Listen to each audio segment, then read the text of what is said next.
안녕하세요. 법선생입니다. 법선생은 법률사무소 율쌤에서 만든 채널로서 요즘 상속에 관련해서 정말 핫하게 떠오르고 있는 법률사무소입니다. 뜨거! 서초동에서 가장 핫한 변호사 두 분 모셨습니다. 안녕하세요. 네, 안녕하세요. 허윤규 변호사입니다. 네, 안녕하십니까. 김도희 변호사입니다. 네, 변호사님.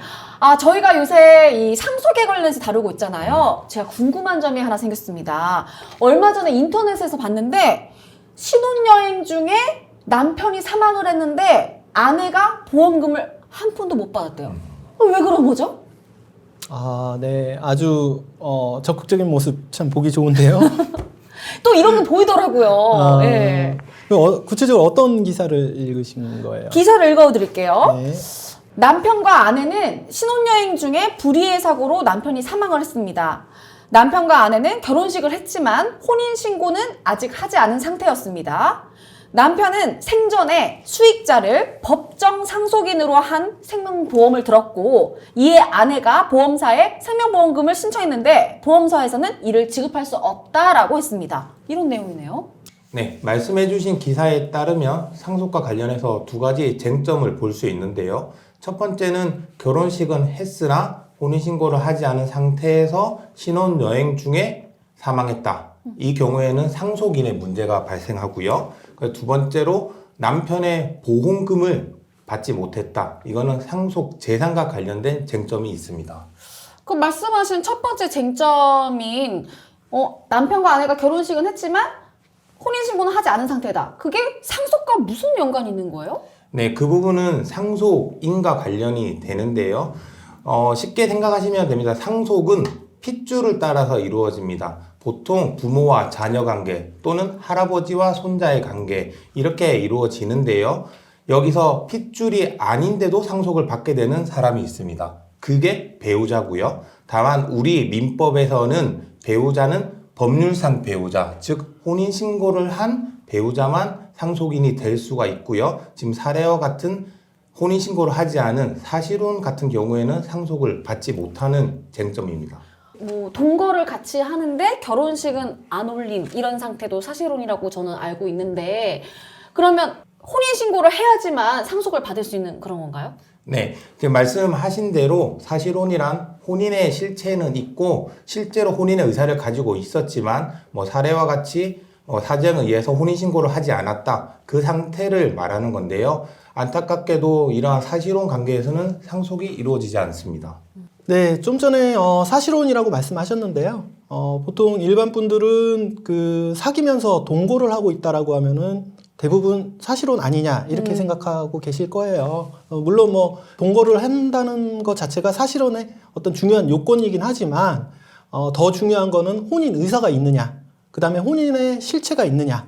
혼인 의사라는 거는 결혼할 마음이 있느냐 하시는 거고요. 혼인의 실체는 남편과 아내처럼 가정생활을 하고 있느냐. 쉽게 말씀드리면은 남편의 시부모, 그 다음에 그 아내의 처가댁과도 교류를 한다든지 이런 실체가 있는 것을 말하는 겁니다. 앞에 이제 기사 말씀해 주셨던 혼인신고 하기 전이다라고 하면은 보통 사실혼이 인정이 될 수가 있죠. 그러나 안타깝게도 법률상 혼인은 아니기 때문에 상속권은 인정되지가 않습니다. 아무래도 이게 또 사실혼 관계이면은 이거를 이용해서 뭔가 상속 부분에 있어서 악용하는 사례가 많을 수 있기 때문에 법적으로 이렇게 혼인 관계여야지만 상속과 연결이 되는 것 같은데 아무리 그래도 결혼식을 치렀는데 그래도 혼인신고 안 했다고 해서 못 받는 건 조금 억울할 것 같긴 해요. 예, 맞습니다. 그래서 실제로 민법에서 그 혼인신고한 그 법률혼만 상속권을 인정하는 거에 대해서 헌법재판소에 헌법소원을 제기한 사례가 있습니다.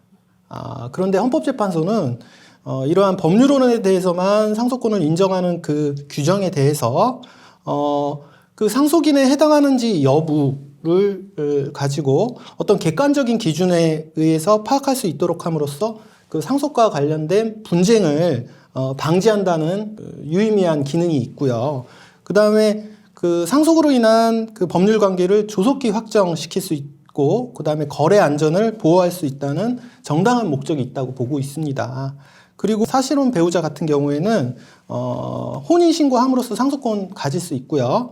그리고 여러 가지 뭐 증여나 또는 유증 같은 그 제도를 이용해서 사실혼 배우자에게도 재산을 이전할 수 있다는 점에서 이런 법률론 규정에 대해서 상속권의 침해가 아니라고 보고 있습니다. 한 가지 말씀을 더 드리자면 헌법재판소에서는 이 사실혼 배우자가 상속을 받을 수 없다는 점에 대해서 합헌 결정을 내렸지만 이에 대해서 다른 의견도 있었습니다. 그 다른 의견의 논거는 일단 사실혼 배우자와 법률상 배우자의 그 실체상 차이가 없다는 점과 그리고 생존 중에 사실혼이 해소된 경우와 사망해서 사실혼이 종료된 경우에 이 불이익이 너무나 큰 차이가 난다는 점에서 이 부분에 대해서 좀 입법적인 보완이 필요하다 그런 견해도 있었습니다. 생존 중에 사실혼이 해소된 경우와 네. 돌아가신 후에 사실혼이 해소되지 않은 경우의 차이가 크다는 게 조금 어려운데요. 네. 쉽게 이렇게 생각하시면 됩니다. 사실혼이라는 것 자체가 물론 혼인신고를 하지 않았기 때문에 법률혼은 아니지만 사실상 혼인 의사는 있고 혼인의 실체가 있는 거거든요. 그렇다 보니 우리 법에서는 사실혼에 대해서 법률혼에 준해서 법률혼과 유사하게 보호를 해주고 있습니다. 그 중에 하나가 만약 사실혼 관계를 유지하다 일방이 부정행위를 한다든지 폭력을 행사해서 사실혼이 해소되는 경우에는 위자료를 청구할 수 있고요. 그리고 사실혼 과정 중에 부부가 공동으로 노력해서 재산을 형성했다면 사실혼이 해소됐을 때 이혼과 같이 재산 분할도 할 수가 있거든요. 그런데 만약 한 당사자가 돌아가셔서 사실혼이 종료가 되는 경우에는 위자료 청구도 못하고요. 재산 분할 청구도 못하고요. 더욱이 상속조차 받지 못하게 되니 이게 큰 차이가 생기는 거죠. 이런 부분을 얘기하는 겁니다. 그러니까 사실혼 이 관계에서 어떤 점에서는 이제 살아계실 때는 이게 보호가 받을 그렇죠. 수 있는 거고 네. 돌아가실 때는 또 보호받지 못하는 경우가 있다. 네네. 굉장히 제가 법알못인데도 이렇게 이해를 쏙쏙 잘 할 수 있도록 설명을 굉장히 잘 해주신 것 같아요. 법이란 게 굉장히 어렵네요. 어려운데 많이 우리가 실생활에 이렇게 많이 쓰일 수 있으니까 물론 일반 사람들도 공부를 해야 된다는 거 또 한번 느꼈습니다. 네, 어려운 얘기를 잘 이해해 주셔가지고 정말 다행인 것 같고요. 어쨌든 질문해 주신 사례에서 그 혼인신고를 하지 않은 배우자는 상속권이 없다는 게 지금 말씀 나눈 것이고 사실혼에서 두 번째 쟁점은 다음 편에서 좀 설명드리도록 하겠습니다.